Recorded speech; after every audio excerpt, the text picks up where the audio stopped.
All right, everyone. Hello and welcome for another episode of Ready Set Shag. I'm your host, the Shagsworth. How you doing, everyone? Um, I have a very special guest with me today. She's someone I've been wanting to talk to for a very long time. And of course, I've spoken with her before, but never in a one-on-one setting. And she's an absolutely fantastic human being. Been following her for a while.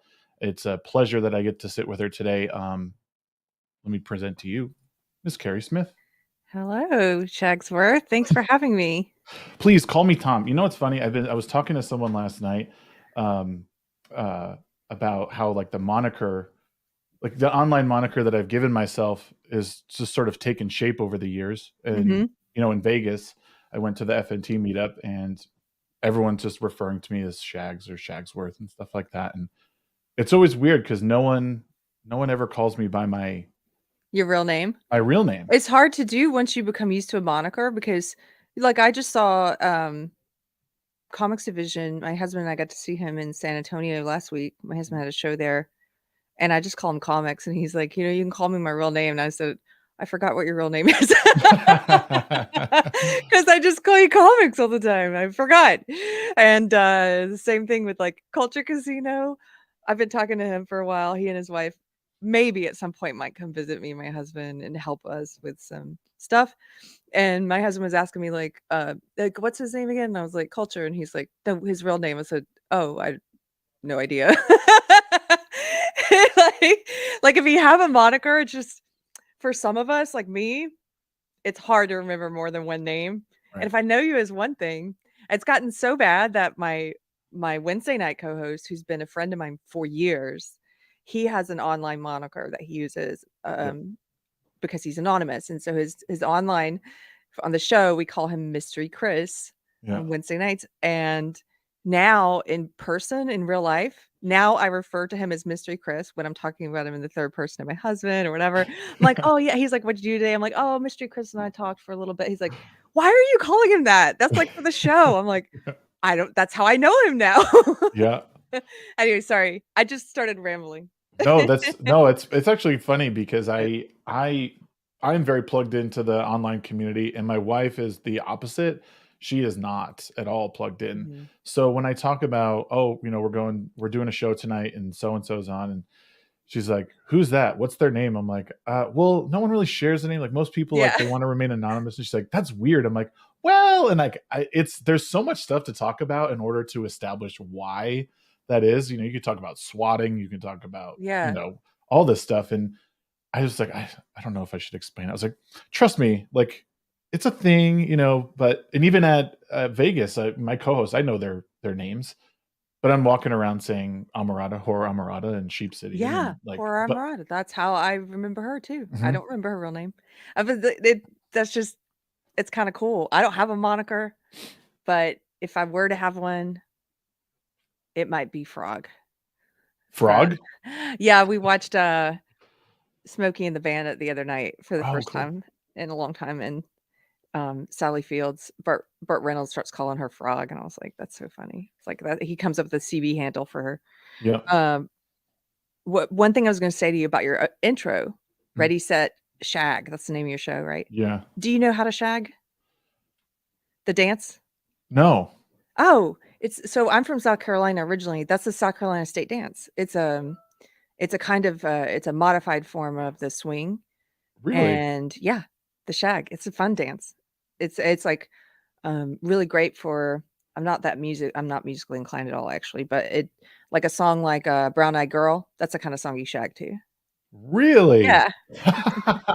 Because everyone, of course, everyone does they draw attention to the Austin Powers reference of Shag. So, Oh, and no, actually, it's a dance. my like most of my like usernames for like gaming, like games or whatever that I play, they're blocked a lot of times because shag is considered like a derogatory term in most of the games. They'll say, Oh. oh, that's inappropriate, you Oh, can't like in the have that. UK, that's what it means, right? Right. So it's really weird. And that's another reason I thought like maybe I should just go back to my government name, because I used to use it for everything. Mm. And then when I rebranded and started doing YouTube content, I was like, I should just like button it up and not really say who I am. I mean, everyone just Googles stuff nowadays. Like if you Yeah. want to know something, you're like, oh, what was that thing I saw? Oh, Shagsworth, or you type in the person's name, and all of a sudden you get all the information you want. Or for $10, you can find out where someone lives, their phone number, their family tree. So Yeah. it's Well, I like the name. I think it's a great name, and you should look up. There's an old now, I guess. Maybe it's from the 80s or 90s. This movie called The Shag with Phoebe Cates. It takes place in South Carolina. It features the dance. Um, okay. anyway. I learned something today. I did not know there was a dance called the Shag. Um, no, it's funny. Yeah, and my name was supposed to be a blend of like my name and like I don't know. I heard like a take of this name somewhere, and I was like, oh, it kind of sounds dapper, like the Mhm. Shagsworth. Oh, like I Yes. should be like smoking a pipe Yeah, while I'm on stream or something. with a Um, monocle. right, exactly. If I had bad eyesight, I would totally have a monocle. Um, but perfect 2020, So I have been starting off these interviews with just a I don't know, just a weird philosophical question, because I feel like people in this space, a lot of we'll say quote unquote conservatives, like seem to be pretty happy people for the most part. I feel like we've been sort of put into that box over the years as like now you're a conservative, which is ironic because I would still consider myself pretty liberal compared Yeah, to me my too. friends who pretend to be liberal. Yes. Yes. I know exactly what you mean. People on the left who are illiberal. Yeah, it's a bizarre thing, and I'll share something that I saw in a bit, but I wanted to ask you, like, what do you think it means to be like happy? Like, Oh. what is like your Well, I've heard Jordan Peterson talk about happiness versus meaning before. I believe he was talking about happiness versus meaning. And that started me thinking a lot because, he was talking about how happiness is a feeling and it's fleeting yeah and we will all have it and it will come and go, just like anger will come and go or sadness will come and go. And I think he was talking about it in you know in relationship to meaning and how those things are different. But I also started thinking about joy and how joy is different and contentment and what are states that you can have like a relatively stable experience with, even if you're not happy at the time. And so so happiness to me is sort of, I don't know, it's like, if you have a really happy moment but then you wouldn't know what that felt like if you didn't have moments that aren't happy. Do you know what I mean? You're not yep always gonna be in a state of happiness. So my husband will ask me sometimes like, is your heart happy, or are you happy?" And, mhm, that's a question he asks a lot, but I'll ask him sometimes like, "Are you content? Like, are you at peace?" Because even if you're not happy, let's say you're going through a hard time, a rough patch or whatever, or you're sad or dealing with momentary depression or whatever's going on with you, yeah I still want to be able to maintain a baseline of like contentment and foundation, like a foundation there so that everything's not wrapped up on this unrealistic, like, let's try to be happy all the time, which is just impossible and doesn't even make any sense. right You can't yeah be and happy. It I wouldn't guess mean anything if you were. well, I was saying too, like you mean like contentment, as in like you wouldn't necessarily be like sad, but it's just you still have a solid foundation under your feet, and you feel like if something did go Yes. wrong, it would be Like, yeah, sort of, just content with the way life is, like, content with life. Is my heart content? Yes. Even if today is a bad day or a stressful day or, some kind of not happy day, I still have that contentment. okay, And so that's really different than when I was a, social justice warrior, when I was in that world, because I did not have a baseline foundation of contentment and joy.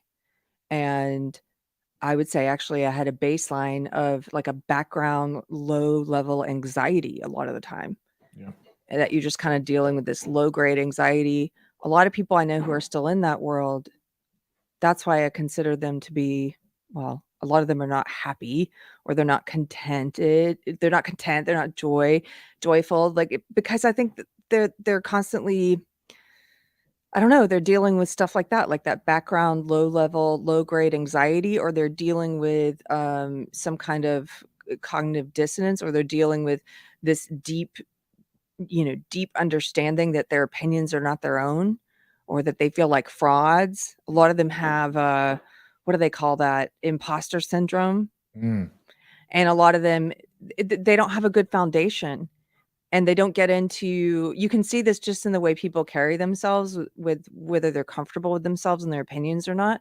yeah. A lot of my friends who are still in that leftist echo chamber, and I used to be like this, I think they have that low level anxiety because if you were to ask them to defend their opinions or to talk to you about something, they get really uneasy and upset, and they try to shut down the conversation very quickly because probably because of a lot of things. Number one, they can't defend their positions, or they don't want to reveal that they don't know a lot about the thing that they have an opinion on. Yeah. Or number two, they view their opinions as their identity. They confuse their opinions for who they are. So it makes Yep. them uneasy when you challenge it because it feels like you're challenging their self. Right. Like if you were to find a flaw in their argument, you're fundamentally breaking down who they are as Yeah, a they view it person. as a personal attack. It's not a personal attack. Yeah. It's an attack of your opinion, Right. but they I can't think distinguish the two. I think it's hard. I mean, there's no doubt that that's a hard thing to separate. Like, I think once you sort of break out of that that hive mind mentality, like one of the first things that's really hard to overcome is separating your opinions like from like who you are personally. You know what I mean? Like I've it's taken me a while to realize if someone criticizes something I do or gives me constructive criticism on something I made. That's not a personal attack on me. That's saying, "Hey, this thing that you did, like that is from you, but you could make it better."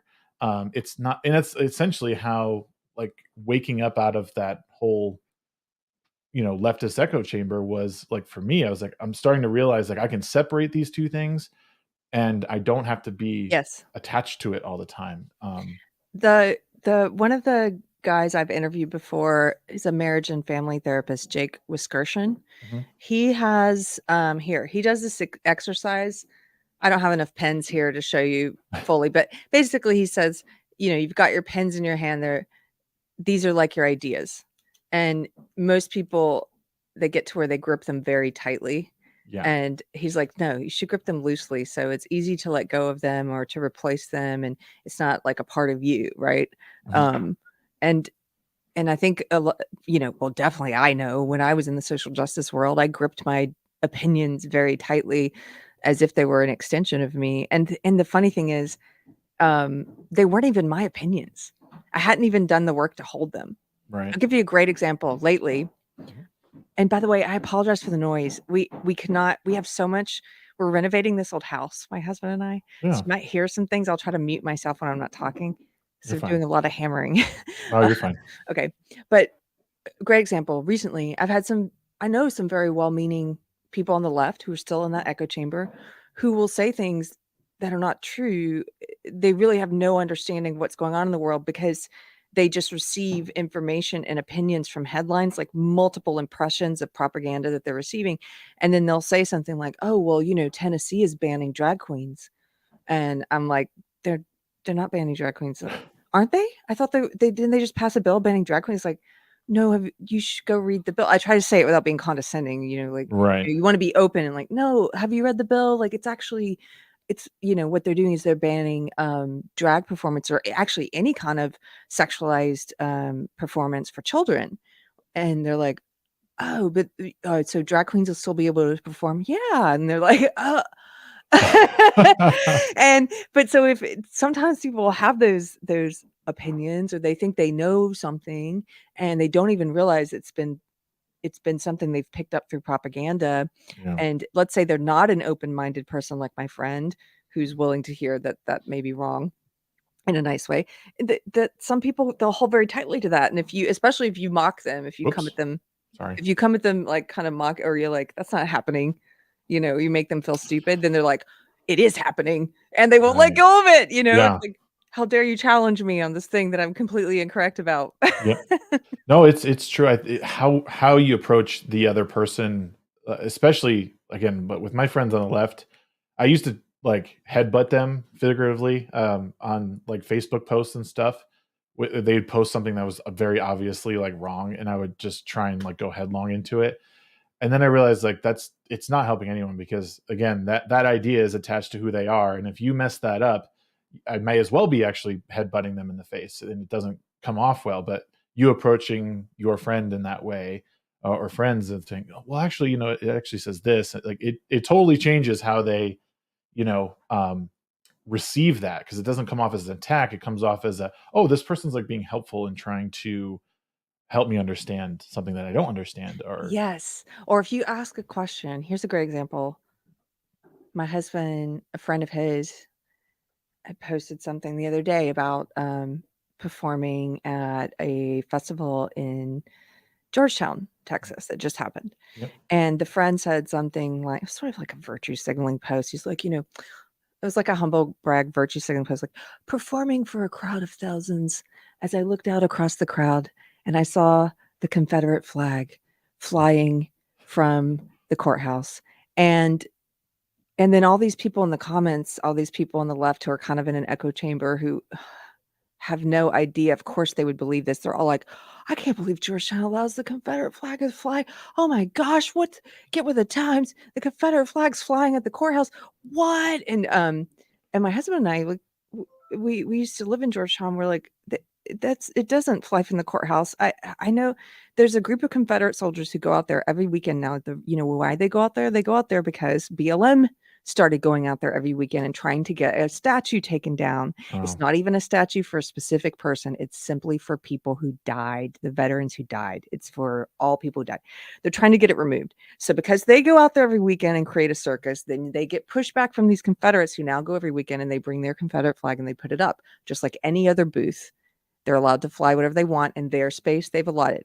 right, Long story short, there's a lot of ways you could approach that. You could go into that person's comments and be like, "Why are you lying? It doesn't fly from atop the courthouse. It was a booth." You could tell them they're wrong in a way. yep, Or you could do what my husband did, which is just ask a question and say, "Hey, was it flying from atop the courthouse or was it like part of some group's booth or something?" yeah. And then the guy has to be like, "Well, actually, I think it was part of somebody's booth." "Oh, okay." Just kinda clarify and hope that people see that it's not Yeah, like, but that's a difference in ways of like, questions like that are good because then people are less defensive if you're like, I had a friend of a friend on social media say something nasty in a post about, Jordan Peterson. He was like, "And Jordan Peterson spreads disinformation." Now, I coulda gone in there, boom, boom, fighting, but yeah, instead it was a friend of a friend. I wanna be respectful or civil at least, so I'm like, "Hey, could you tell me what you think that Jordan Peterson has said that's disinformation?" Like, I really respect the man. He's helped me change my life in so many ways. yeah, I'm just curious, what you're talking about. Could you give a specific example? yeah. That's a question. Now, of course, he couldn't, but at least we kept it civil the whole time, Right. you know? Well, it's interesting you bring up the whole, like, how that guy is, like, because that's how headlines are written, right? That, like, when Mhm. he's on stage and he's looking out and he sees the Confederate flag flying from the town hall, like, that's how headlines are written, but very few people take the time to work recursively backwards to, like, "Wait, is it that? Or did they just write that headline because they know it's gonna enrage people and, Yes. like, take a stand?" Like, Yes, and it's and I mean, I don't know this guy, so I can kinda make fun of him a little bit, but I was just laughing because I like the context of which he was, like, virtue signaling in a humble brag post, yeah, and you're kind of condescending and telling lies on all the people in this town you've been hired to perform for it, like, the biggest festival they have per year, and that right. was sort of like I should have just written, like, "As I looked down my nose at all the deplorables who had come to hear me perform." Like, standing atop a stage in front of the plebeians I'd come to do my wonderful music for. Right. I noticed their deplorable flag. Yeah. It You insult it's people just that so hired you, dude, telling fibs on 'em. no, and that's one of the biggest problems I've seen with everything, and I did a video, right before I left Vegas. about all the Steven Crowder stuff, because everything I saw about it was like everyone was just jumping to conclusions. And the reason I sort of started waking up out of everything, um, alongside your story and a couple other things, was like the fact that everybody, the news was just lying to me. Mhm. Like Yes. headlines would say one thing, you read the article, it says the exact opposite, even Yes. from like liberal outlets. And I was like, this is, and that's what I was seeing with all the Crowder stuff, was like people are just jumping to conclusions. They're making assumptions on what happened. I'm like, all right, if we're gonna change anything in the future, we can't do this. I don't agree with how he formulated the words to his wife, but I'm also missing hours of context, years of context prior. I don't know how him and his wife interact. I don't know what kind of morning they had. I don't know, if she snickered behind her back and like, pointed to the camera before she edited and, set him up. I have no clue. And this is a big problem that I'm seeing, is that we just can't get authentic reporting on stuff. And if we do, it's way too late. Like Matt Taibbi in the Twitter files. Like it's almost too little too late with all that exposure. I mean, it's great journalism, and I know he's gotten things wrong and he's admitted it, but like we need to do from Jump Street, we need to start like looking at these things in a much different way.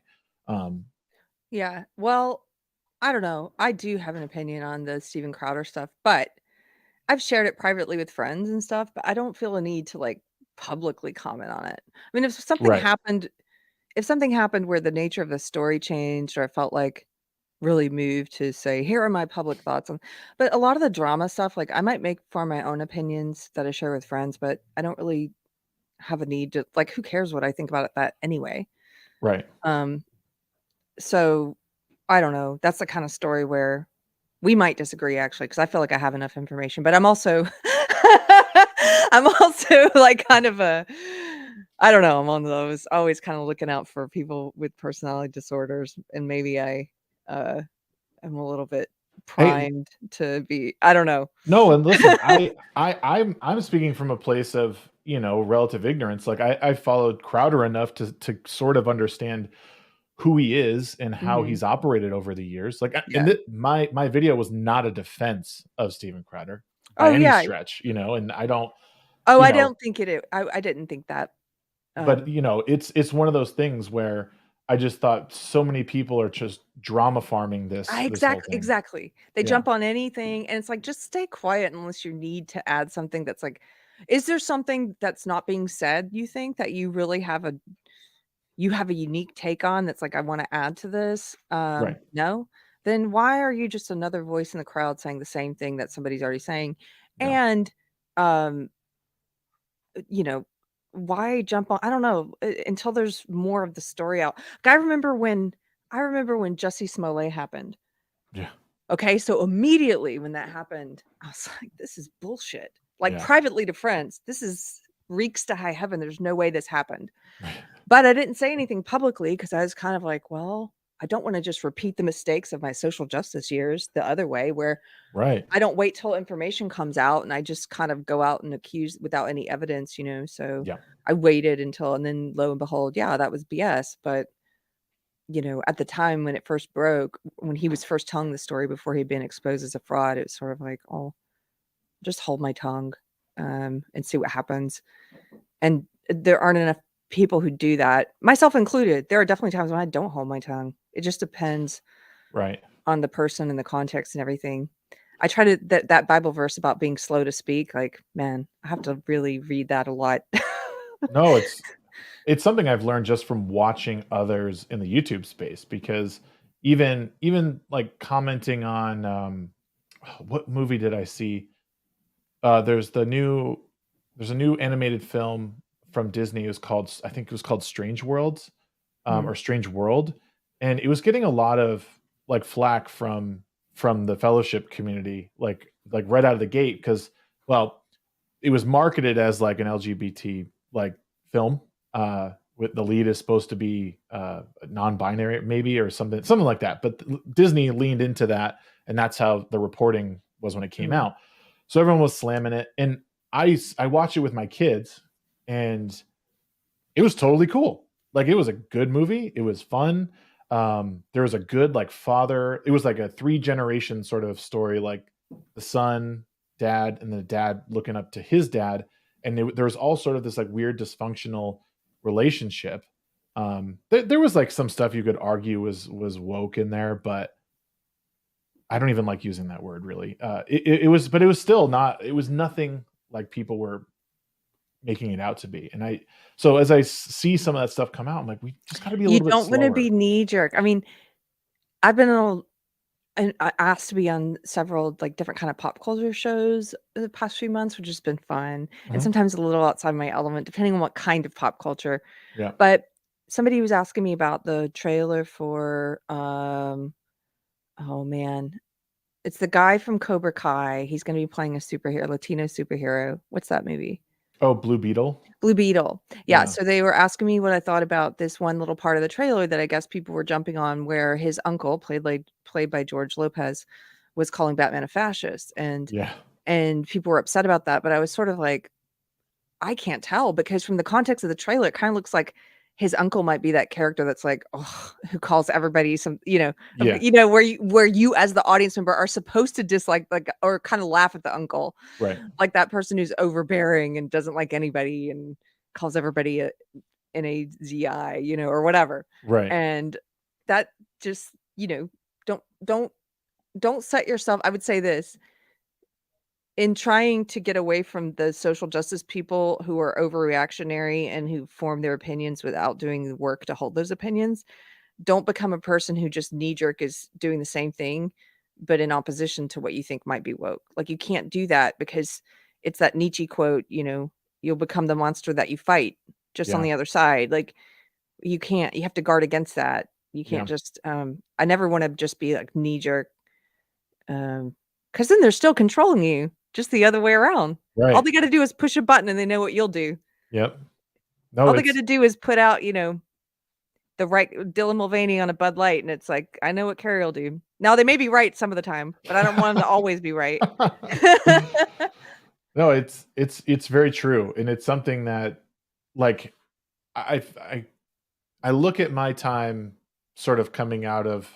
I wouldn't necessarily say it was like full SJW, but I was definitely like I was in it to some extent. And as I was pulling myself out of it, I was I felt like I was like basically swinging like a pendulum back and Mhm. forth, like so going from like more extreme left and then coming back, like I was watching a lot of like Daily Wire, Crowder, Charlie Kirk stuff, and like then I would like bring it back. I'm like, okay, I gotta like I gotta come back a little bit and like watch a little Destiny, and other Yes. like and just get and even like Vosh to an extent. Like I would just like listen to what he was saying just because I needed to hear, okay, people are saying this guy's a deplorable idiot. Like, what about him is that? And then start taking it back in and trying to consider something that he's saying. And then it would just okay, back the other way. And I feel like I'm sort of settling at this point as to where I am, like politically and culturally in the middle, like Mhm. very, very much in the middle. Yeah. And that's what I see with a lot of people. But I've been trying not to become the monster that I've been trying to fight, because as a dad of two young kids, I'm starting to see how things leak into their life and how they're exposed to things that you don't mean for them to get exposed to, but needing to talk to them uh, in a way that they start to get like the direction they're supposed to head, or you know what I mean, like I don't want to tell them what they're supposed to believe, but I want to give them the tools to make their decisions along the way. I heard a really interesting quote. It was a whole TikTok about how kids are not. You don't make your kids into who they're going to be. Like, and the guy was like, "How dare you think that you can just mold a human being into whatever you want? Like they are an amalgamation of your like genetic line. They are their own person. Like you are the shepherd, and your job is to put them in the fields that they can thrive in. You put them in the bad field, they're gonna make bad decisions. You put them in a field that is fruitful and full of knowledge, they will eat from that. It was a really I never really thought of that, because as a parent, you're always looking like, oh, do we listen to enough Baby Einstein? Did we look at enough colors and touch enough felt today? Like it, it you always think that you're not doing enough, But Mm. that guy's, I don't know, 3 or 4 minute speech, I was just like, oh, thank God. I think we're doing pretty good so Yeah. far. But like that's, and I was telling someone recently, I was like, there's never a time that you can't put yourself into a better pasture. Like the only thing that changes is that you sort of become your shepherd. After you're 18, you're out in the world, and now you have to place yourself where you want to be. Mhm. If you're a conservative in downtown LA, you're probably going to be pretty uncomfortable, but you can also guard yourself against that and help yourself navigate or remove yourself from that place if you needed to. Um, and I don't know, it's a really hard thing to do, and I've watched a lot of my friends like succumb to the pressure of the social justice left. And it's too bad. I wanted to share with you actually a picture that I saw. Yeah. Let me. I meant to pull it up beforehand, and now, of course, oh, here it is. Let me. Hopefully, I can share this. It was just one of those graphics um, that everyone shares on Facebook. And it said, almost every justification I've seen today has used Bible verses saying this country needs Jesus. Respectfully, no, it doesn't. Christians need Jesus. America needs separation of church and state, the foundation on which this country exists in the first place. You're allowed to let your religion control your own life, but you are not allowed to let it control the entire country. Um, and I just thought, I don't know, I just thought how short sighted this really is. Yes, and Um, also this person just seems like, I'm sorry to insult them, they just seem like a very shallow thinker. yeah, I mean, I just skimmed through that quickly. First of all, I agree.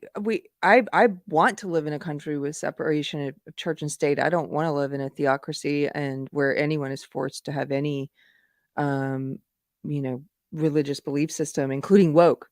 right. Right now, we need a separation of church and state between the church of woke and state, and we don't have that yet. We need it out of the public schools. We need it out of public policy. We need it out of the government, out of environmental justice and Department of Education, all of it. Yep. Um, all of the DEI, everything. Set it on fire. We need to separate it. But um, but if somebody is of the opinion that we need Jesus, which I am, I think we need Jesus. It doesn't mean I think we need to have Jesus forced on us by the state. No way. Right. So that person's, like, conflating the 2. I Yep. don't know if they're smart enough to even realize they're conflating the 2, but, Well, it's unfortunate because I know this person who posted this very well, and oh, sorry. no, I this is just the sort of thing that, like, I didn't respond to this. I just sort of rolled my eyes at it because, again, they're like you said, I don't even know Christians that want like these two things together. Like I know I don't most of either. them. I don't know Yeah, any Christian who I'm sure there are. I know there yeah, are, I just don't know them. They're not that many that I don't think there are that many people who want the government to force Jesus on you. That it goes against the whole it goes against all of scripture and the Bible. Like, it's supposed to be free will. yeah, What does your choice mean? What does choosing Jesus mean if you, like, have to?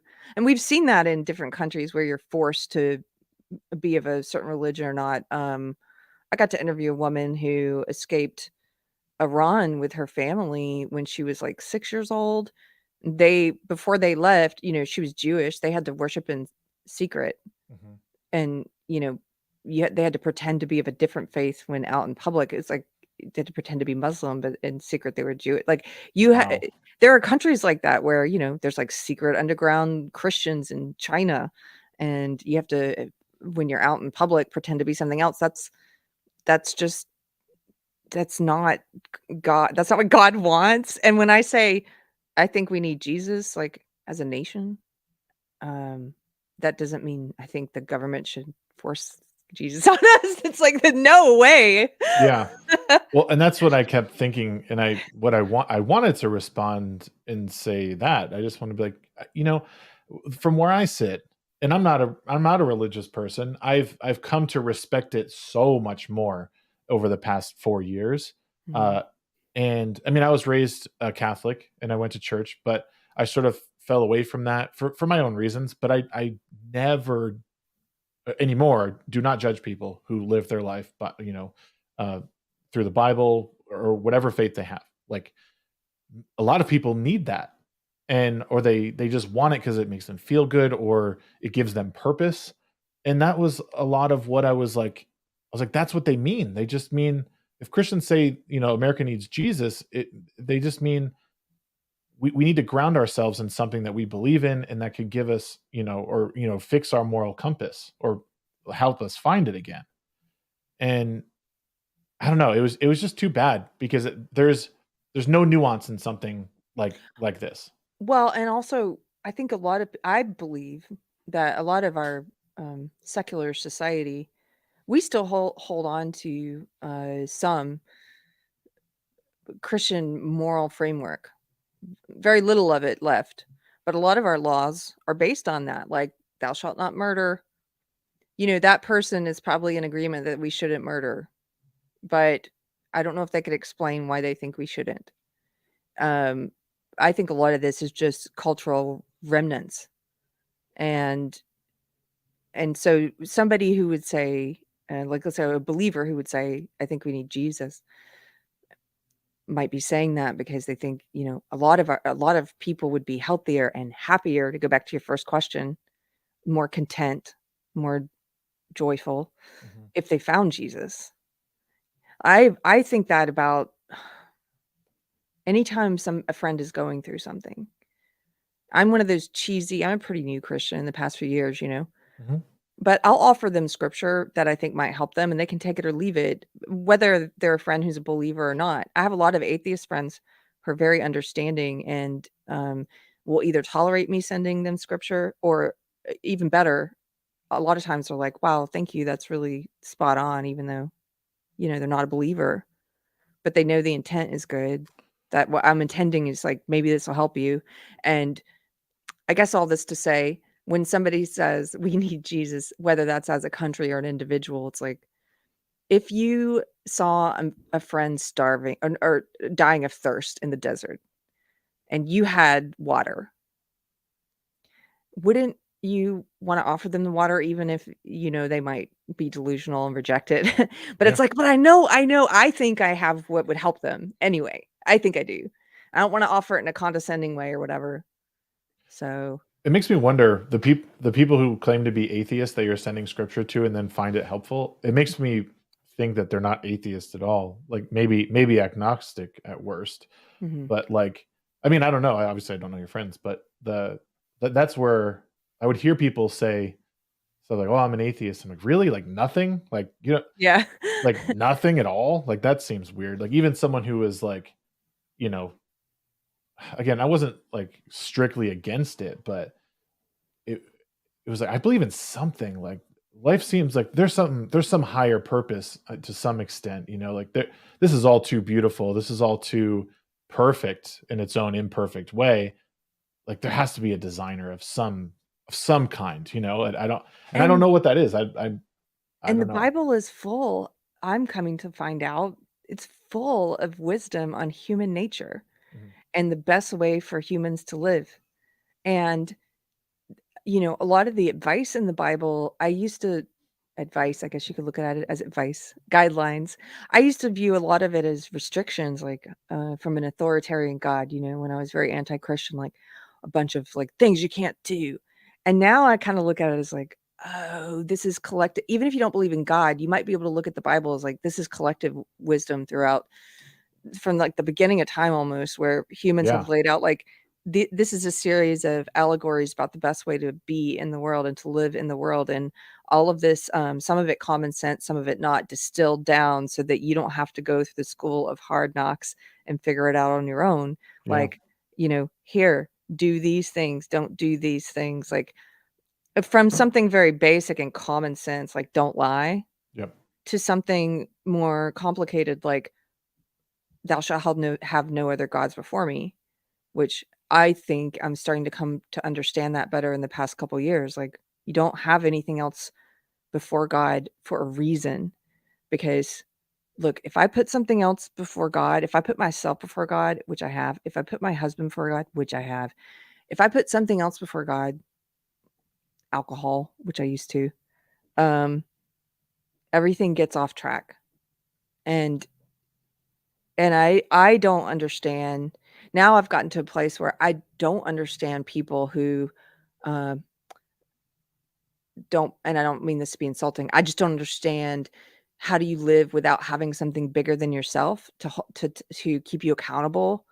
Because if you're just at the end of the day relying on your own reason and your own motivations and your own, like worshiping your own ability to reason, you can reason your way into all kinds of bad behavior. You can do all kinds of things and after the fact justify it. Yeah. And you got to have, I kind of think humans need something that's bigger than us, that holds us accountable, because otherwise, we can delude ourselves. Like, we can be like, we can, psychologically speaking, like we can do all kinds of things Well, to justify bad behavior. Here's a question for you, Mhm. because, well, and I'll tell you, well, not a question, an answer to what you said. How do I go through life? I know you weren't specifically asking me, but Oh, well, and tell me, I do want to know. how do I go through life without, thinking of something higher than me? I do. It's not God. It's my kids. See, This is something that obviously didn't happen until I had kids. What the funny thing is you think you know everything and how you would do everything when you have kids, when you don't have kids, but nothing could be farther from the truth. When you don't have kids, it's really easy to say, I would do this, I would do that, case closed. Like, that's how you do it. Then you have kids and you realize, wow, this is like literally like someone throwing you in the fire and say, okay, try and get out. And by the way, you have to run 100 yards just to get out. And then once you get out, you're going to be running another 100 yards through more fire. Like, but putting my children above myself has helped, like, really ground me in, because to me, they're God. Like, they are the best chance for a better future. So if I do what I need to do, if I become a selfless parent and putting their well-being mhm. over mine, we can get to a better place. And that's always been my thought on the solution for a better future, was make them better than me, and Yeah. give them better tools sooner. I think if we are blessed enough to have children, well, I think the correct order is they do come before you. Mhm. It's like God, your spouse, your kids, you. Maybe Okay. my dog goes at number 2. I'm kidding. I'm joking. Yeah. But I think with putting a person in that role as a believer, my only worry is that, and somebody in your chat asks, Greg asks, serious question, how does putting your husband before God get you off track? The answer is through experience. My experience anyway. God is a jealous God. God wants to be the and is, I think, as a believer, the only foundation, the only rock that we can rely on. No human can fill all the roles that God does. As much as we want our person, our spouse to be everything to us, they can be a lot of things, but they they are human. They are going to make mistakes. They're going to fail. And when you make a person into an idol and you tie your existence and your well-being and your contentment and your all those things to that person, your foundation to that person. I think if you are a believer, if you don't correct that, if you don't course correct, God will course correct it for you, where that person may be taken from you, or there may be the threat of that person being taken from you, or there may be some kind of lesson that you have to learn where it's like, oh, oh, I made that person my God and I didn't even realize it. Where it's like, you know, if you go through a rough patch or something and you're suddenly like, I can't imagine living without this. How am I going to survive without this person? Gregory says, "Oh, you mean you put your husband above yourself?" No, well, I did, and I still do. I think we should put our spouse before ourselves. I just mean, no, as a I had put for a while, I had put my husband in that position of God to me, and um, where I couldn't imagine me existing if we weren't together. And God doesn't want that. like he doesn't want anyone to be in that position. I don't believe as a believer. I never talk about this stuff, so thank you for letting me. I'm stumbling through it, articulating it, but I think it's like, God's like, don't put anyone there. That's why when I say no gods before me, I mean no gods before me, and whether that's like your spouse or your job or your career, your success or money or alcohol or whatever it is, like nothing, no one. And because God disciplines his children, I think I'm coming to understand that God disciplines the ones he loves. There are lots of verses about disciplining his sons and how, like, you as a father would discipline your child because you love your child, right? Mhm. So God the Father disciplines the believers because he loves you and he wants to keep you on the right path. And it's like, if you don't figure out how to correct things that you're doing wrong that are interfering with your relationship with God, like he will correct those for you or help teach you the lesson so that you're like, oh, okay, you know, thank you. I needed the school of hard knocks again. Like, so I could get that priority in straight, right? Yeah. No, Brahma Bulls. Oh, go ahead. I was gonna say, is it also like, so by having him above all, like, so if I have my kids above him and someone does wrong to my kids, and then like that, if I have my kids above God, I might act out in a way that like God would Maybe, disapprove of. Like you would, or maybe let's say you had an adult kid who's an addict and you find yourself unable to do the tough love thing that would help them because you've made them such an idol in your life that you can't live without their constant contact. You can't cut them off, even if that would be better for them in the long run until they get sober. Like those kind of things. I kind of feel like I don't have a kid, so I can't speak to that as easily, but uh, there came a point in my relationship with my husband. I've never talked about this kind of personal stuff, but this personal, but when we were dating, where I I felt like God was saying to me, I kept thinking about the Abraham and Isaac story. It kept coming up all the time. This is how I experienced God, is when he wants me to learn something, man, all the scripture I read points to that. Everything like it keeps bringing me back to that. And I'm like, stop it, I don't want to think about that. and, and it was sort of about, I finally understood the Abraham and Isaac story because for a long time, I thought of that story as like, that's a really shitty story. Why would God tell you to sacrifice your son? That's terrible. What kind of God would do that? And I came to realize, oh, it's not about Abraham having to sacrifice Isaac, because in the end, he doesn't. God wants you to be willing to let go of anything, anyone for him, anything and anyone for him. But he just wants you to be willing to learn the lesson. But oftentimes he won't require that. right, And I got to a point where I realized, okay, I knew I was looking for marriage and for a family. And, God was basically like, well, at a certain point, you're gonna have to be willing to walk away from this man. Um, if he if he's not if that's not what he wants also, because, I'm not gonna stay in some unmarried, I'm not gonna shack up with you, and I'm not gonna be one of your music floozies. Like Carrie was a so roadie before she was a wife. right? Like, it was kind of like, "What are you looking for?" And I did not wanna have that conversation because I was like, "No," like, me, if it were up to me and I didn't have God in my life, it would've just been like, "Ho-hum, like, whatever happens, happens. Oh, maybe we'll move in together and maybe we'll do this and that." But no, God was like, "No, you won't. You're not gonna move in with somebody. You're not gonna be some, floozy. Like, Yeah, you're gonna be I have called you for a family and for something meaningful," and so I had to get to that place of being willing to be like, I don't know how this conversation is gonna go. Thankfully, it went really great. It yeah. was like putting Isaac on the altar and God being like, "Thank you for being willing. That's not required." Woo!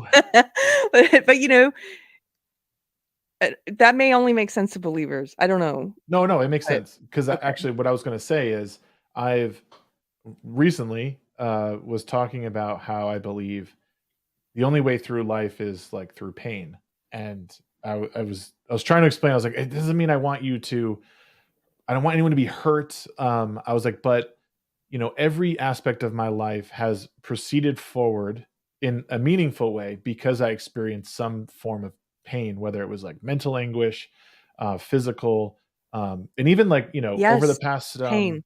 over the past 2.5, 3 months, I've lost 31 pounds. And Wow. it was a combination of dieting and gym, neither of which I wanted to do after Yes. 3 weeks. It sucked. And then it got to a point, and I spoke about this on one of my shows. I was like, this is what it means to trust the process. Yeah. Like, go, be disciplined and do it every day.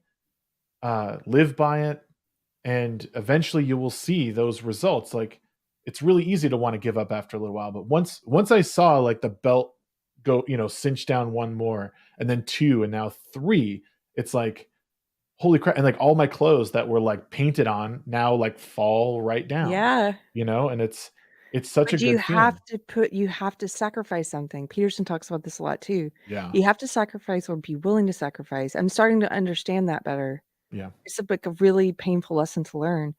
And you have to be willing to put, like, sometimes I'll say to God in my prayers, like, just I'll recheck, I'll do like an inventory of everything, just making sure I don't have anything that's creeping up there above him that I'm not willing to part with. And it's like, would I put this on the altar? Would I put this on the altar? Yeah. Like, yeah. At the Yeah. end of the day, I would, because I don't want to be separated from God. So if something is required, I've even like talked to God like a person, like, like, I don't want to lose this thing. I'm telling you, but I'm willing to. And if that's your will, help me to understand it, please. Yeah. But yeah, I'll let go of that. Real quick, I don't usually read these, but I will, just because I Mhm. want to show appreciation. $5 from Oh, hey. Socrates McGoat. My personal story with transition regret is how I learned the hard way: when you fail to humble yourself before God, the world will humble you. Yeah. Um, Thank you for sharing that. That is exactly what I mean. If you fail to humble yourself for God, the world will humble you. Or another way of saying that is, if you don't learn the lesson and like take steps to correct a situation that's not good for you, that is not good for you, the world will fix, or the universe will fix it, or God will fix it. Like, that's a great way of saying it. You can also, sometimes it's easier to see it in other people than in yourself, although it's best to be able to get to where you can see it in yourself, I think. But, I you may have y I'm thinking of a particular person, I'm trying to be specific. Um, there may be people in your life that you can look at and be like, "Wow, like, God is trying to humble that person, and he just will not be broken." right. Well, Just it's angry at God and resentful and full of rage, and because that person's a believer, God is trying to discipline them, and it keeps getting worse and worse and worse because they will not be humbled and just say, "I need help," because they're so angry at God or what have you, or they think they can handle it and they don't need God, or they've rejected God now or whatever, and you're like, "Dude, you're gonna keep being broken." Like in AA, they call it your uh hitting rock bottom moment, yeah. right? And Yep. some people you're like, "Wow, like that, I would have thought that was rock bottom," but nope, there's lower and lower and lower to go until you humble yourself. I thought that I was going to mention, because I my brother was a heroin addict, and he he went through the program. I gave him his 2-year sobriety coin, way back Wow. when, and it was a very humbling moment for me, because I just saw so many people who were trying to find their way, so many of which had their come to Jesus moment, their rock bottom, and realizing, like, and I was asking, I don't know, do you know Flawed TV, Flawdzilla? Have you heard of Mm-mm. him? Well, he's in our space. I met him out in Vegas, and he was saying too, like, the world just kind of lit up a little bit more, like the moment after his overdose, or like, his near overdose. And that's kind of how, I don't know, like, that's how, like, being a parent became to me, was like the colors were deeper, like the smells were, sharper, like the tastes were, everything just had more purpose when, That and for a lot of ways, because like my wife is so beautiful, and watching the miracle of birth is insane. Like, my second was born 15 weeks. No, he was born at 25 weeks 2 days. So yeah, 15 weeks early. He was in a isolette for like a month, and then he was in the NICU for like 4 months, basically, 3 months. Watching all that stuff come together exactly the way it needed to, while other kids were suffering around me, like just, I mean, talk about magnifying like what it means to be alive, uh, and what it means. And maybe this is like, maybe it's me like standing shoulder to shoulder with God and him being like, "Do you see this now? Like, do you Yeah. understand like what is so important Yeah. in life?" And like you're nothing. Like, but this, Yeah. like This it, is like the stuff that matters. yeah. And I don't know it like, and I don't know why. I'm just not. I'm just not a like. I've always thought like something in me that's pushing me through. Like, doesn't that mean a little bit more than someone that I can't see? And I say this all while knowing like I've experienced something.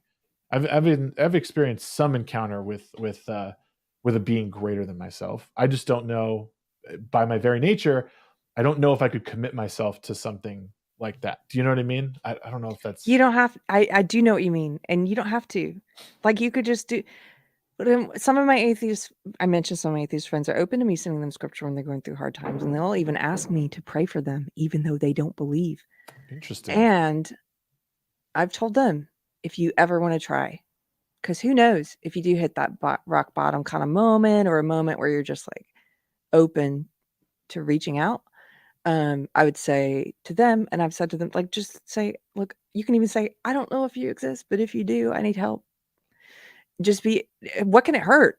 Right. And I guess that's kind of to help them understand, I think anyway, you don't have to have some definitive knowledge of what God is, or especially at the beginning. I still don't. I'm still figuring it out.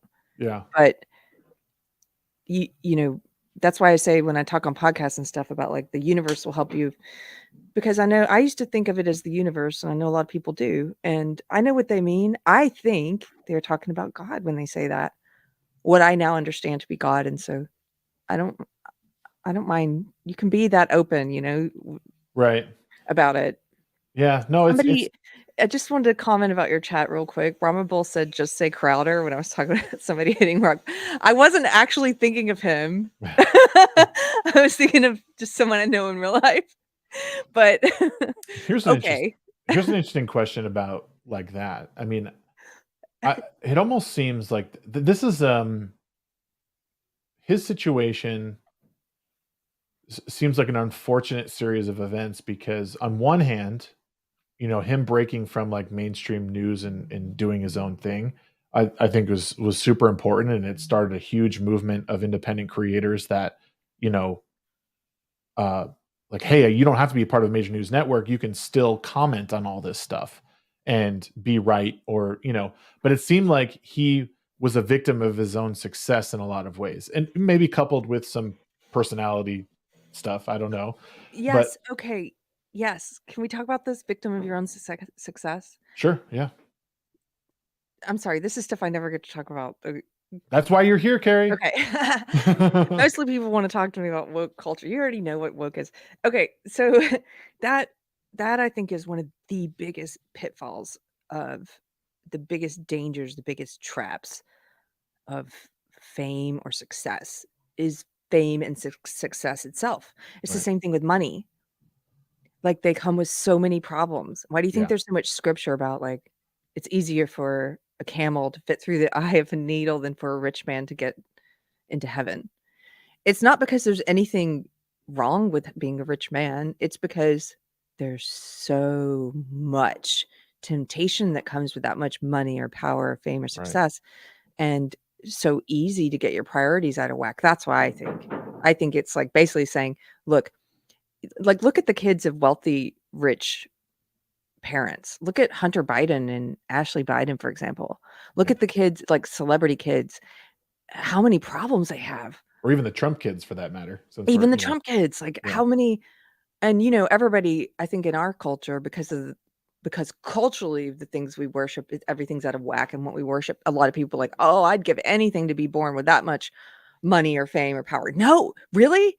Right. Because the chances that you're going to end up a drug addict, or like not knowing how to hold down a job, or um, writing your diary about your all these kinds of issues, like, it just increases the chances of you falling into all these different demon holes, Right, and and the fact that it like, all yeah, that stuff is dependent on it continuing to hold value, whether it's your company, your family, you, like, yeah. it or if the dollar itself. If all that stuff tanks tomorrow and, and the Trump kids or the Biden kids had to live on the street, well, I guess maybe Hunter is, but, like, they wouldn't do it. They couldn't revert to what humans need to survive because 'cause To be they've able to just been. survive, yeah, and so I think there's a real danger with being, man, like, getting drunk on your own success or own fame or money or power or whatever, and it can affect anyone, and the minute you start to think that it couldn't affect you is when you are in danger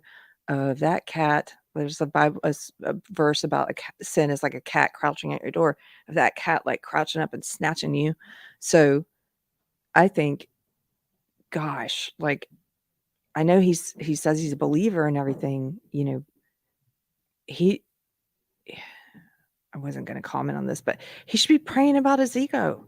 He should be praying about his ego and his You're talking about Crowder? yeah, Yeah. pray about it, dude, like, sincerely pray about it, Yeah. and Well, I thought too, sorry to interrupt. yeah. I thought too, like along those lines, I just thought, man, he talks about being a Christian a lot, and I was like, sometimes it doesn't seem like he's as devout as he puts off, and I was like, this might be a good time to get out of the spotlight, and especially when like it's one thing, like he's leaving the Blaze or he's denying an offer from the Daily Wire, like that's whatever, but like your family's falling apart. um Yeah. like, is now the time to get out and and say a bunch of stuff? Like, it just seems it just seemed odd. Like, this is probably the time to be quiet. It's probably time to reflect, as a Christian, maybe pray, or you know Yeah. it's not to say you have to be a coward about it, but like there's time and a place, and now is probably a time to regroup, especially for your kids. Like, again, I don't think this is a good way to propose how you deal with stuff, and because everything you do as a parent, whether you mean to or not, is being absorbed by your kids, and they're seeing how you deal with things. Yes, and that And stuff's gonna be out there forever, and, right. like, you need to, yeah, just I don't know who, well, part of the problem, I think, is that because I used to work in entertainment, so I managed people, comedians, and I saw people go from nothing to very high levels of influence, fame, or money, compared to what they had before, and it can be monster making, and a lot of times what happens is, this is why I say, like, wouldn't trade the problems. I can't even imagine if I ever had to go through something like that. Like, Dave Chappelle's someone I think has really tried to ground himself to deal with it. Like, Yeah. really tried to stay grounded. A lot of them don't make that effort. They surround themselves with yes men. They fire anyone who even offers the slightest criticism. You know, some of the stuff about his show, how he with Dave Landau, how he didn't want Dave to be funnier than him or to have the last word or whatever. It's like, you are setting yourself up for failure because you have no one around you to accurately hold up a mirror for you, and you're paying people to be a yes man for you. Yeah. And like the emperor has no clothes kind of situation. That's not good for you. And No. and so um look, there's a verse you were making me think of um here. This is in Corinthians. I love this verse. I think about this verse a lot, trying to figure it out in all different ways. Okay, so it says, um, "For consider your calling, brothers." This is like to other disciples, right? "For consider your calling, brothers. Not many of you were wise according to worldly standards. Not many of you were powerful, nor many were of noble birth. But God chose what is foolish in the world to shame the wise. God chose what is weak in the world to shame the strong. God chose what is low and despised in the world, even things that are not, to bring to nothing things that are, so that no human being might boast in the presence of God. Wow. And I think about that verse a lot because I was trying to wrap my head around it. And sorry, you can hear that now, can you? Barely. It sounds like an Oh, airplane. okay, good. There's the construction right above me. Um, have you ever seen the movie Amadeus? It's been a while. Okay, you But should go yes. watch this movie, Shags. Yeah. It's about Mozart. Of course, it's fictionalized account, Right. but in the movie, the way that Mozart is portrayed is really foppish and just flamboyant and silly and foolish. Yep. And but he has all this musical talent. And then the way Salieri is portrayed is this really exacting, austere, authoritarian, resentful guy, and he doesn't have any raw talent, but he prays to God. He tries to make a deal with God. He's like, if you give me this talent, like I will forego women for you and sex and all this stuff. Like he's trying to bargain with God, which you don't do, because that's like you're putting yourself on equal footing with God.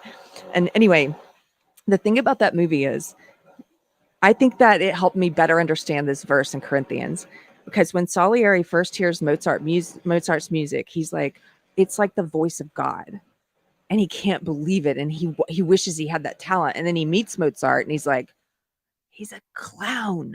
Like, and he's so mad, and he's like, God, like, why didn't you give me this talent? He's a clown, he's foolish, Yeah. And I'm kind of like, that's why God didn't give it to you, Yeah. because you're so freaking full of yourself already. Yep. It was a fun fun. It was an interesting lesson to learn some years ago when I realized like other people's successes are not my failure. Yes.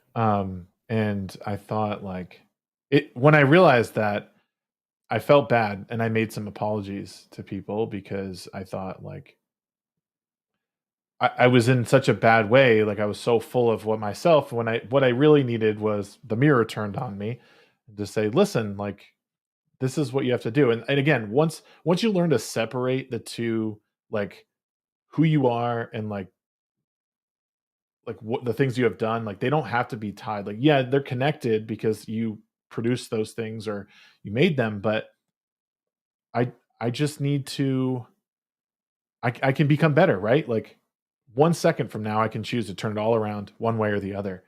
I'm not beholden to anything other than, what I choose to do. And most of, there's maybe a few exceptions in the world where someone's success really made someone else fail.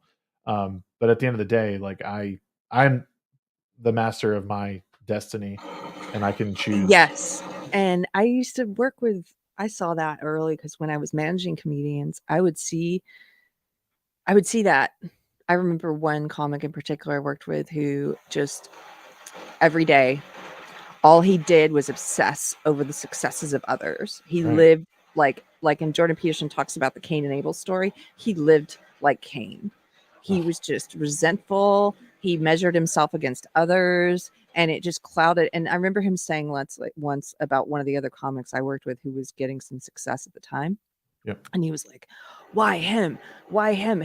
What does he do to deserve this? And finally, I tried to be blunt with him. I was like, well, one thing he doesn't do is spend all of his time with me on the phone talking about what you're doing. Right. Like, or even looking at what you're doing. Right. Like, dude, it's anyway, that's that lesson you're talking about. And What's it's a Cain and Abel story. and one of the reasons I feel so bad now, because I went from that, and very recently, we were talking in Vegas about how like we're a part of 5 or 6 different Twitter DM threads, and I'm like, yeah, I feel so bad because I don't write everyone back, like I don't get back to people right away, and I'm like, but I know they're not losing sleep over it. We're all doing our thing and trying Yeah. to keep up with what we want to do. And that, so I feel a little bit better when I'm like, most of the people in this space aren't taking that personally, that I'm not speaking up, but they're happy when I'm there. And the same thing goes like for threads that I've made for other people. Like when people get back to me, I feel great. Like, oh, thank you, or, thank you for giving me your time. But if you didn't get back to me, it's like, I don't think that you're secretly going to fuck that Same. Shagsworth guy. Same. I have So it's so cool. We're getting to talk about stuff I never get to talk about that I just have a lot of. Same thing. I give people a lot of grace because I'm the worst. Mhm. You may not meet someone worse than I am at getting back to people. And so and so I understand that, and sometimes when I talk to my husband or other people, like, or I know a lot of different kinds of artists or musicians, and sometimes I'll be like, oh, I applied to this festival, or did this thing, or haven't heard back, and maybe they just don't want me, or maybe, and then mine will start spiraling into all Yeah. this negativity, and it's like, let all that go. First of all, you don't even know why I didn't get back to you, and you know what? It's probably because they're a flake like me, and they Yeah. completely forgot, Yeah. and and it means nothing. And Yep. meanwhile, you're like, she doesn't like me, or she doesn't, and it's like, no, literally, they could probably just be a flake, and that's okay. That's their weakness. Yeah.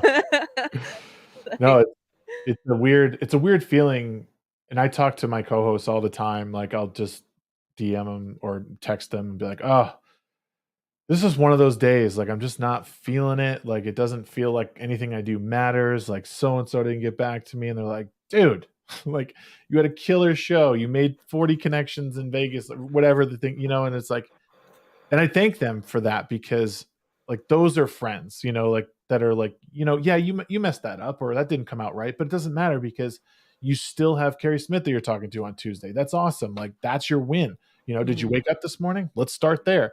The sun Do you came up. have indoor plumbing? Because Sure do. good.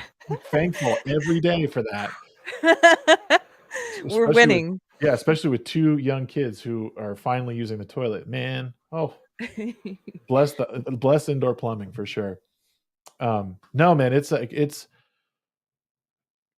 seeing where I am now versus where I was because I started content creation in 2014 on Twitch and just streaming video games, and I had like at my peak there, I had like 80 people watching at a time. And then I just like self-sabotaged after a while because I felt I was more important than I was, and I belonged in places that I wasn't ready. And then it took falling for a couple years and realizing that there's an art to this, and there's a work ethic I need to give myself, and not just for being recognized on the internet in some fashion, but just for my own like hubris. Like I needed to be like on my knees for a bit. Um, because again, life is pain in many ways. And because of those like really troubling years, I've gotten to a place where like again, going to the gym and like yesterday I didn't go at all while I was in Vegas. And then I went for the first time since getting back, and my ankle was all jacked up, but I was able to do like the elliptical, so it was like low impact. But this morning, like I'm sore, but I feel great. Like I feel like this is why I do it because I know that this soreness is me getting stronger. Um, and the again the belt cinching down a little bit more, but it came at a price, and we all need that. And it's the hardest thing to do. It's hard to punish yourself day in and day out. It's the physical fitness has been such a good analogy for so many other things because it helps me to understand other kinds of discipline Yeah. or practice better, and how there are some things that just it's like continual. It doesn't end. Like Yep. spiritual growth is like going to the gym. It doesn't end. Right. You know, learning how to be empathetic or understanding or whatever, trying to be the better version of yourself. It's like every day going to the gym. You can't just be, oh, I figured it out. Cool. I've reached Right. enlightenment. Everything's cool now. No. It's like you don't go to the gym once and now you're done. Well, Right. Like, here's an even I want to broaden what I said too about like the gym, and what you said made me think of it because like going to the gym and like your faith, like they do go hand in hand. But going to the gym is not just going to the gym. What I realized I needed was not a diet plan that was temporary. It was a lifestyle shift. And that's where everything changed. And like it took a few weeks of again punishing and like not wanting to go. Like I've done this all on my own. Like I don't have friends that I go to the gym with. I have to go on my own time, and all while working and then doing all this stuff. So I needed to ground myself in like this is not temporary. Like I heard someone put it really well. It was, we're always looking for, like, most people are looking for temporary solutions to infinite games. And it's like, oh my God, that's perfect, because healthy eating, Shortcuts. healthy living it's an infinite game. It doesn't stop. Right. So yeah, I could lose weight. I could drop 20 pounds by changing, by going to the gym. But if I don't learn how to reel in my Yeah. my everyday diet, none of those results are going to stick. It's And the not same thing with your sustainable. faith. It's not sustainable. Yeah. Exactly. Yeah. So that's I see my co-host Hora Murata is here, and Sheep City and came in Hey, earlier. her. I Um, saw her. I wanna talk to her soon too. she's Um, awesome. She always says, "Oh, I'm so shy around people," and blah, blah. She's full of crap. She is the best. As soon as you get like talking with her, she yeah, won't shut up. She's awesome. So good you good vibes from her immediately, yeah. both on camera and when I got to meet her briefly. Um no, it's I'm still sad we missed each other in Orlando. Um and you weren't how come you didn't go to Vegas? Oh, because 'cause we're in the middle of Oh, all and this renovation, and we've just got a couple crazy months coming up, so, I'm gonna try to be in Dallas for at least part of it. We'll see. okay. Uh, yeah, but I had serious envy looking at all the pictures. I was like, "Oh, man, I wish I was there having fun, saying hey to everybody." Yeah, give it It was tomorrow. even better than Orlando, I thought. I mean, there was more people there for sure. And then just over, so between Orlando and now, I think I tripled my sub count here on YouTube, so that was Oh, fun. wow. Um, Cool. yeah, Congratulations. thanks. It was, it's been a fun journey for sure. Trying to establish, like, who I am as a creator has been difficult too, because I don't have really the time to do the recorded videos. I'm more like you in the fact that, like, I like to just talk with people and do Mhm. live shows that people can, you know, be a part of I and tried it hear. well, I pre-record most of my Thursday interviews. However, I skipped the past 2 weeks just because life in the house, like, and we've had so little time. We have to get all this stuff done before it gets too hot. We have to, um well, this Thursday, we're gonna be crawling around in the attic, cleaning out all the filth again.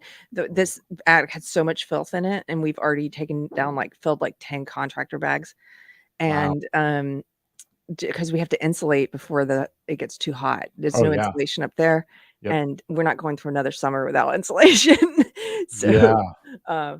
anyway, that's, like, there's been a number of things that were like, "Oh my gosh, we have to get this done," and so, long story short, I do usually pre-record my Thursday interviews. I've just been I skipped the last 2. Yeah, and I don't know. So over that time and being in Vegas this past weekend, or past week rather, was it was such a, I don't know, to me it's always like a dream come true to meet so many people, Yeah. just because I just enjoy talking to people, and that it was so easy there. Like, everyone, the other creators, the fans, like, they all know me to some respect, to some extent, or like you have the people who are always showing up to, my Wednesday night streams, or the Legion of Memers. Like, they're just there. One of the Legion of Memers came up to me, like, made us a shirt, made us a whole packet of memes and everything. I'm like, I don't deserve this. Like, what? Like, Love that. you See, know? that's what I just pray, don't get cynical, like, and what I mean by that is it's good to be circumspect. I guess it depends on how you define cynical. I define it as, like, don't get to that place where people just, like, don't enjoy coming to stuff like that in good faith, that everyone else is there in good faith. Like, just come and be open and have Right. fun, and I love that. So far, every event I've been to, like the Friday Night Tights, Geeks and Gamers meetups, like, all that whole world is Yeah. just really good people in good faith and not cynical, and that makes me happy. Yeah. Um, It's a big reason I'm doing what I do. I think, it's just important that we ground ourselves in real life again. Being a part of my events, and people when they come online, like, obviously that's what keeps channels going. But I encourage people all the time to get out and engage with their communities, and going to these events. If you're local to these areas and you're part of these communities, like, be involved. Like, we want to hang out, and it's something that's missing, I think, from the world is people engaging in just face-to-face Face to conversations. face, getting out Yeah, there, making connections, yeah. right. Oh, so something random happened at while Vegas was happening. This is so cool. I was on Saturday, I was working. I work Saturday, so if I'm gonna do something, I have to be able to take that time off, and that's the other thing to figure out. But Okay. anyway, I was working out in Fredericksburg, Texas on Saturday, and uh, this guy comes up to me and he's like, "Hey, are you Keri?" And my brain, because I was in work mode, I was like trying to remember, how do I know him from this job in this world, this hill country world? Yeah. And I was like, "Yeah, how do I know you?" Like, and he was like, "Oh, we met at the Dallas meetup for FNT Geeks and Gamers." I was like, "What? How cool is Worlds that?" collide. Yeah, Yeah. worlds colliding. And I just love that. That's another reason for meeting people, like, you face to face, you build those connections, and then I've run into people like that a few times now. It's so random when Right. you're doing something else and they're like, "Hey, don't I know you from this?" You're like, "What? Right. How cool is that?" This fellowship, you know? Yeah. I love it. Well, even meeting some people, like, Adam Krigler, so he does his Mhm. Monday show, Bay Staff Mondays, and so everyone except for him and Andrea were at the Vegas meetup. So it was Flawed TV, Darth Call, George the Giant Slayer, and, was that it? Man, I'm having a brain fart, and whoever's listening is gonna really get me on this, but most of them were there. And I got to talk with them for hours basically. And it was just one of those, like, it was like, it was networking, like, on speed, because normally this, like, stuff like that online just takes so much time to, like, have a back and forth through Twitter DMs, or, like, have a few interactions. Oh, Quarter Black Garrett, of course, duh. Sorry, I'm so dumb. Um, but, like, so all that whole relationship with all of those guys, like, exponentially went up in that time that we were together. Uh, and I just and it also reminds me that they're all normal people. Like, however big the following is, like, they're just normal, and Oh, they people are just, just people, yeah. yeah. But you don't it's hard to People are think just that. people. The worst is when, people start to think they're not just people. Yeah. Yep. That's that ego thing again. That's like getting the priorities out of whack, where it's like, "I'm more than just people." No, you're not. Right. It's so but it was a blessing for sure to be able to be, around so many hardworking people, and in one of the, I think, the most fun cities, on the planet. I know it's Sin City and all, but it's I just love fun. Vegas. I haven't been back in a few years. That would have been another reason to go. It is fun. Did you play the Sex and the City slots? So those slots, I never watched the show, but those slot machines have always been good to me. No, I put $100 into a slot machine. I watch it melt away, and I was like, "Okay, I'm good on Mm, gambling. I don't need to do done. that anymore." You gotta have a limit. Blackjack's always been good to me too, but that's because I have my limit, and then it's like, if I double this or I lose this, I leave, Yeah. and I But can't go back in, except for one of my old friends, like old friends, from high school even, who's passed away now, but, we used to call him the BGB. He, he was the high roller. So, the only time I broke that rule is when he was there, because he's so random. He was such a genius. He created, like, the most popular, Twilight fan site ever, the most popular blog, and he made so much money from it. He didn't even like the books or read. He just knew how to create websites and how to monetize, and he was smart enough to hire bloggers who did like Twilight, and they blogged for him. wow. He made all this money, and he got invited to, like, premieres and stuff for every time a new Twilight movie would come out, and he made, like, all this Twilight money, and, I don't know why he came up. Again, I'm getting to talk about things I never talk about. Anyway, when the BGV was in Vegas with us, if you ran out of your own stats, which my limit was very low, Yeah. he'd be like, "You're on team BGB now," and he'd be, like, handing out the money, and you're like, Yeah. "Okay." He's like, Sweet. "Play for me." I'm like, "I play for you." That was fun. I have a Yeah, lot of good Vegas memories, like, we used to go there all the time. My old high school friends, my science and math friends, and I would go, like, every year or 2. it seemed like. But anyway, I I want to hope you share. had fun at the Oh, tables.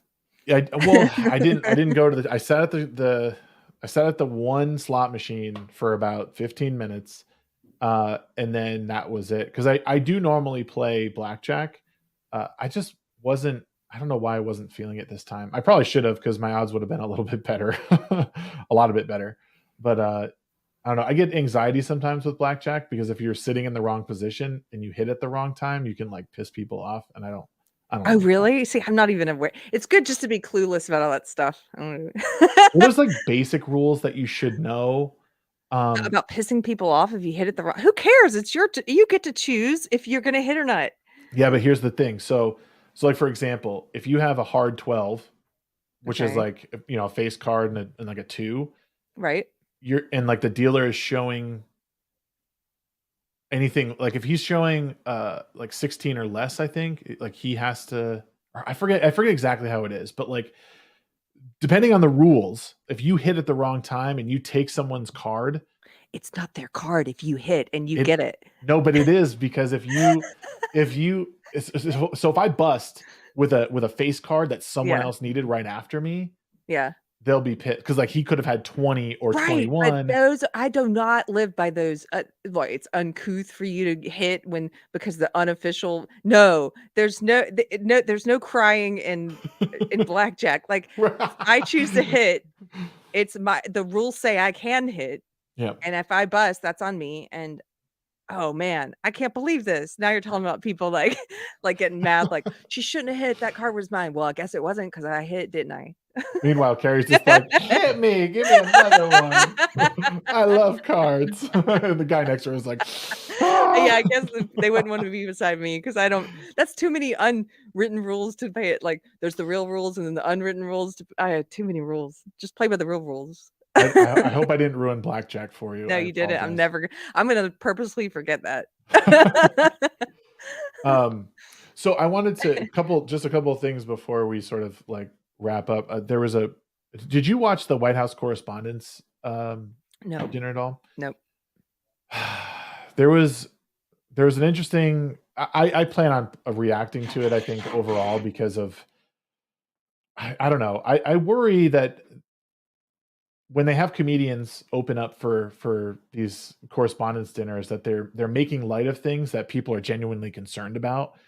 uh, they make fun of conservatives a lot, obviously, because they usually have liberal comedians on there. But so this guy, it was Roy Wood Jr., who is he's a like a correspondent for the Daily Show, and there was a part in there where he pokes fun at like conservatives in CRT. So I just wanted to play it for you real quick so you can sort of see what I mean. Oh, please do. I'd love to see it. Again, it's alarming because he makes it seem like, oh, this is no big thing, and like you're an asshole for not wanting to do it, and you'll see. But um, we know different, I believe. Them files on you. It's a wrap. I think Republicans, y'all would be surprised, man, if y'all would just be real about what CRT is. You can be surprised. Some black folks might meet you halfway, but you got to tell the truth. You can't lie to black people. Call it what it is. Anti-CRT policies are an attack on black history and an attempt to erase the contributions. No, it's not. Well, Oh, so and all the applause. yeah, Jeez. it's so stupid. He's doing this thing that woke comics do. He's like, "That's not even a joke. You're up there preaching to us now. Thanks." Yeah. Well, Okay. that's the thing is he did a really good job at sort of like balancing his like obviously they lean really into like conservatives and DeSantis and Trump.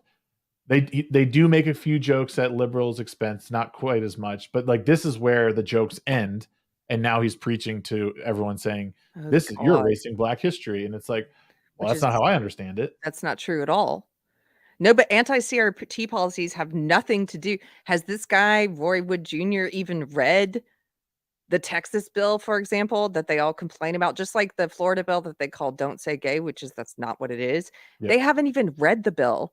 The bill added a lot of Black history to the curriculum, more than what was already there. These Right. guys don't know what they're talking about, and I'm starting to wonder if they how many of them are clueless about what they're pushing? Are they as clueless as the normies who just repeat what they say? or do they know that they're lying? This guy might be dumb enough that he doesn't know. Well, he doesn't seem like he's stupid, and like he's even was brought up in a with a father. He talks about how his like father started a big movement here, I believe as an immigrant, and his mom was also plugged into education, but it seemed more like he's been taught to play the victim for most of his life. So Right, that's and you where can he's coming have a from. high IQ and be dumb. Like, Right. you can be I think it's that Thomas Sowell has a quote about, like, some ideas are so stupid only an intellectual could believe them. Like like, it's sort of, I don't know how to explain that really. It's just, like, some people are can get into a place where they just turn off their critical thinking and their reasoning. And, um so I guess that's kind of what I mean is it dumb, like not awake, like just Yeah. asleep at the wheel. And the people who repeat stuff like that about CRT, I don't know if they are disingenuous, if they're lying, or if they're uninformed or dumb, asleep. And I'm starting to wonder, like Chelsea Clinton yesterday she Oh, tweeted something about these books that were being banned from schools, books which are sexually explicit, like they're literally pornography. yeah. I don't use that word literally lightly. They're literally pornography. And she tweeted this thing because it was a headline in an article about how, oh, they're banning LGBT books, man. Is she really that clueless, or does she know what she's talking about and she know that she's lying? I think that most of those, like Chelsea Clinton, I don't even think she's the one running that account. Like, I just don't believe it half the time. The only account I really know is who they say they are is Stephen King at this point. Like, I know that's Stephen King writing that. Everyone else, I'm like suspect that it's probably not them even pushing it out. They were told, hey, you should probably say this thing, be inclusive. It's our job. Put it out there, and then their publicist put it out or something. Like, I can't in good faith believe that, like, or in good conscience believe that people are really want kids exposed to stuff like genderqueer. Like, Some people do. But I think most of them who push it don't know. They're like that friend I mentioned at the beginning yeah, who they hear something enough times, they read the headlines that tell them the wrong information, and they just believe it because they trust that echo chamber. And they say yeah, stuff like, "Oh, I heard Tennessee's banning drag queens," and you're like, "Ah, no, they're not." Like, they're not. Well-meaning friend, right, please dig beneath the headlines, or, "Oh, I heard they're banning books because they're LGBT." No, they're banning books that are sexually explicit. yeah. Well, and From there's a school little libraries, not there, banned from anywhere else.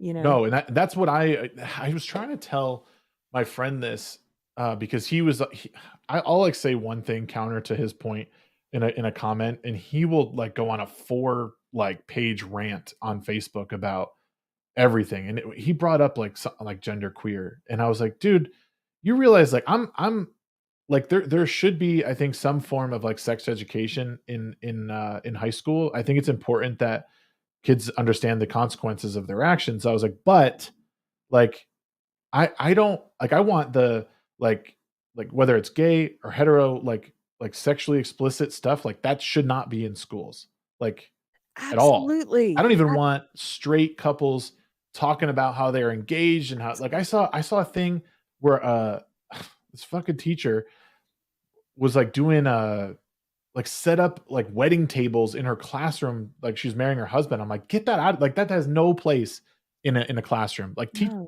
teach them how to spell. That's it. That's your job. We don't need to bring your personal life into this. Just teach what you're supposed Yeah. to teach. And it doesn't matter if it's gay, straight, trans, whatever. Like, it doesn't belong in a classroom. That's not your job to teach them that. Have you seen these? Some of my favorite memes are making this distinction about what's happening in classrooms now. It's kind of and calling attention to it with humor, but it's true. Yeah. What I love about memes and trolling in general is, highlighting truth with humor.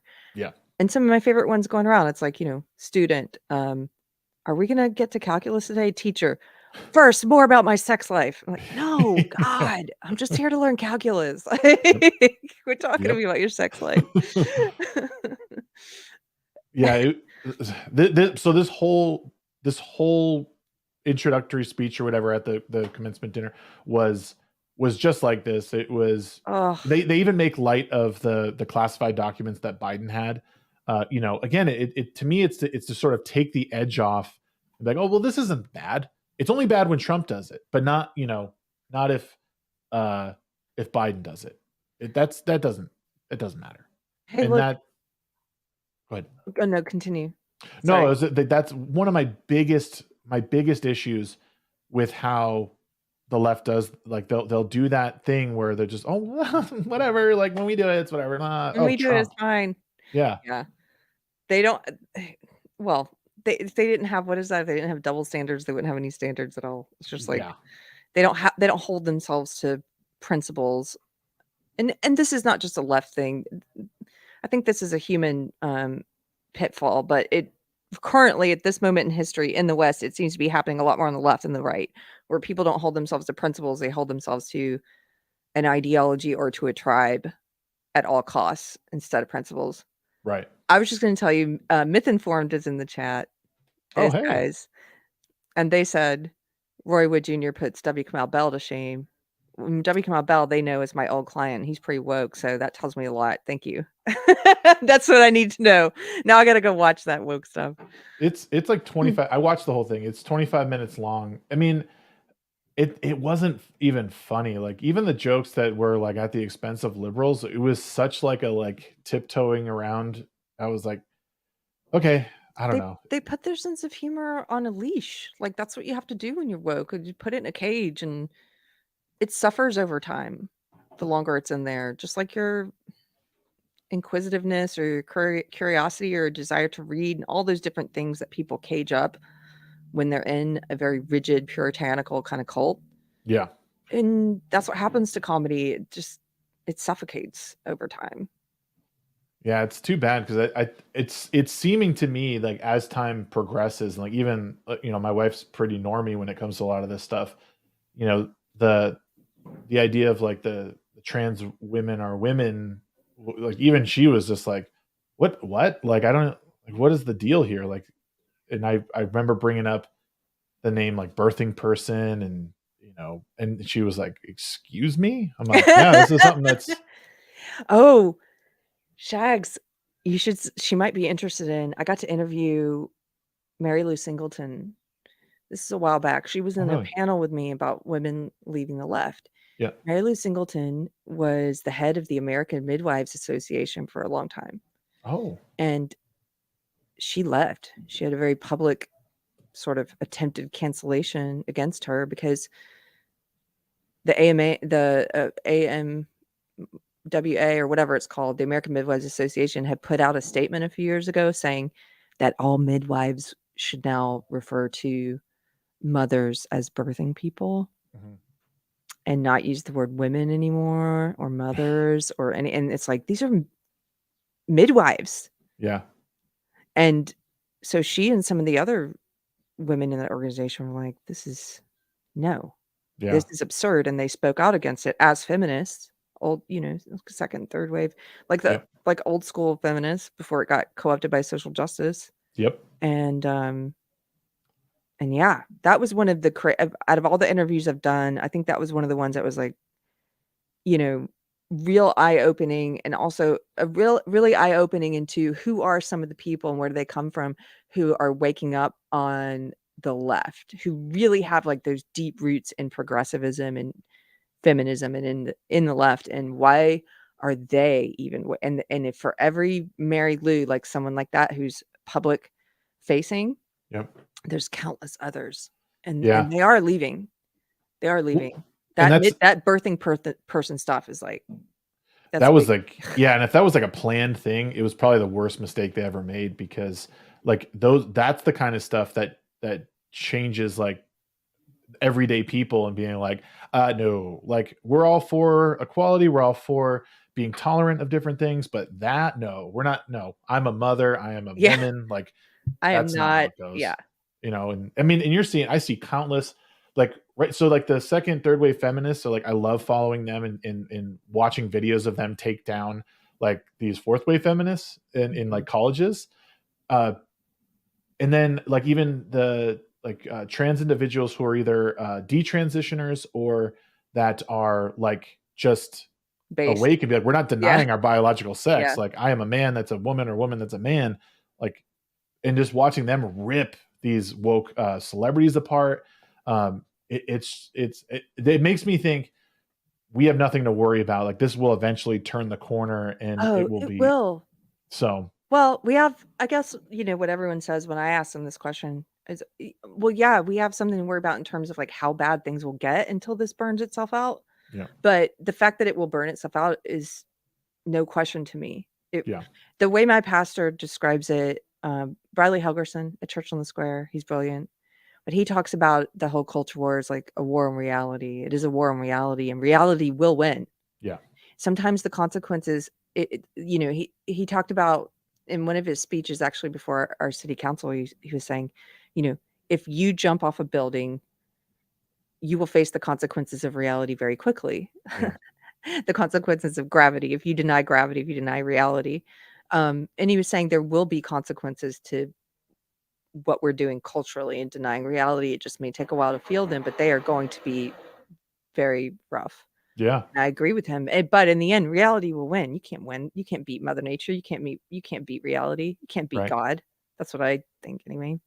Well, I think you think of that too. I always think back to like the concrete and how like plants just like push themselves up through like the smallest cracks and like eventually just go back and consume everything. Like the earth, like you said, reality, earth, whatever, it will prevail because like it was here way before us. It'll be here way after us.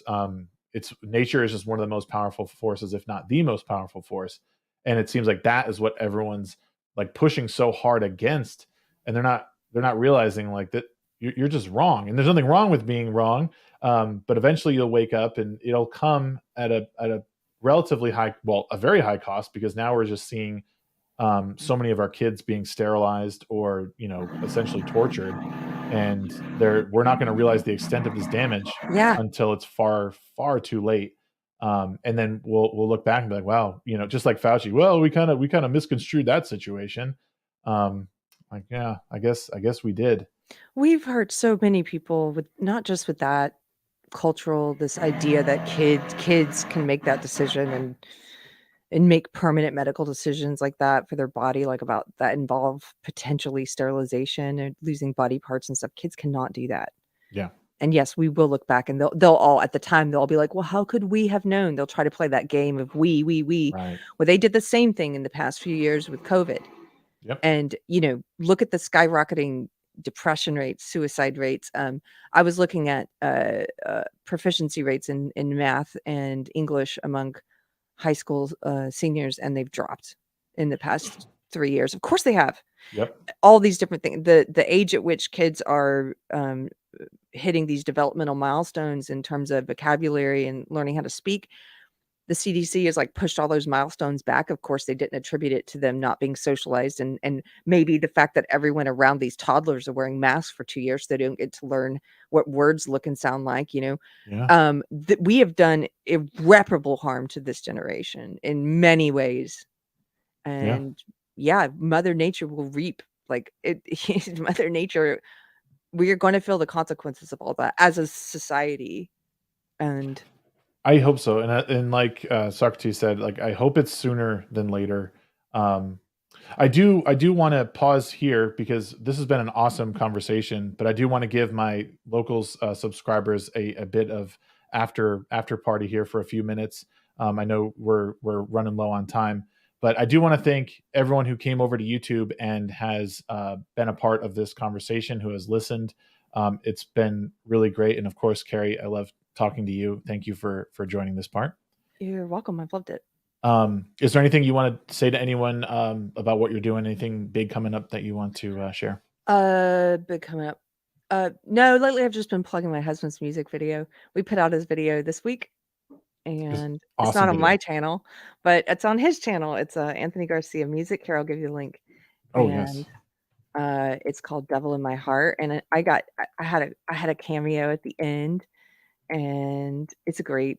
I don't just say this because I'm biased. It is a great song and a great video. And here, I'll put this in the private chat for you. Here's the link. Yeah. And if you guys, while she's giving me that, oh god, that's not for you. It goes here. You can have that too. So my locals is over there. If you guys want to be a part of that, you can catch this extra segment on there tomorrow when I post it. And let me get this link for you guys for the video. So it's an Anthony Garcia music, and the song is called "Devil in My Heart," and I hope you enjoy it if you get a chance to watch it. And my little dog's in it too. And my little dog too. Well, yeah, thank you guys so much for joining this episode of Ready, Set, Shag. It's been a pleasure talking with you, Keri, and I look forward to one last little conversation over on my locals. Cool. See you guys later. Bye.